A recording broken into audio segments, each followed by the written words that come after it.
Mulai Jumat 7 Juni 2024, flyover Sekip Ujung Palembang mulai bisa dilintasi oleh pengendara.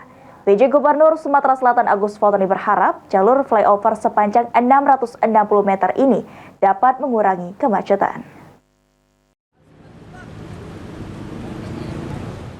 Dalam tinjauannya di proyek flyover Sekip, PJ Gubernur Sumatera Selatan Agus Fatoni mengatakan, flyover Sekip sepanjang 660 meter ini sudah bisa dilintasi pengendara pada Jumat 7 Juni 2024. Meski belum dilakukan peresmian lantaran masih menunggu agenda Presiden Joko Widodo. Diharapkan flyover ini dapat mengurangi kemacetan lalu lintas yang biasa terjadi saat melalui perlintasan Jalan Basuki Rahmat dan R. Sukamto. Dari jajaran kepolisian untuk bisa memastikan bagaimana kondisi jalan atau flyover Sekip Ujung ini.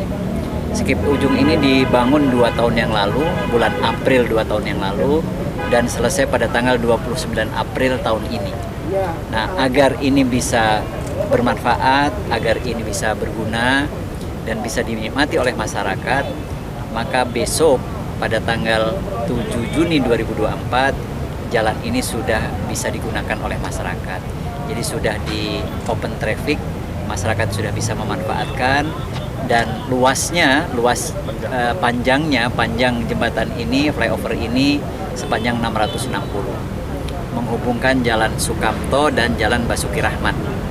Nah, ini bisa mengurangi kemacetan, juga bisa memperlancar lalu lintas. Sementara itu, Kepala Balai Besar Pelaksanaan Jalan Nasional Provinsi Sumsel Hardi Pangihutan menjelaskan secara struktur flyover Sekip yang memiliki panjang 660 meter ini sudah siap 100%, sehingga semua jenis kendaraan roda 4 dan roda 2 bisa melintas flyover ini.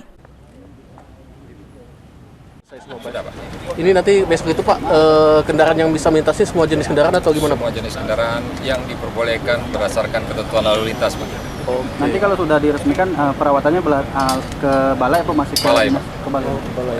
Aspal yang digunakan jenis apa Pak? Ini Pak, ini AC Wearing 5 cm. Lebih bagus daripada aspal yang biasa apa gimana? Yang biasa juga. Pembangunan flyover Sekip dimulai sejak April 2022 dan telah diselesaikan pada tanggal 29 April 2024 dengan total anggaran 168,19 miliar dari APBN dan APBD Sumsel.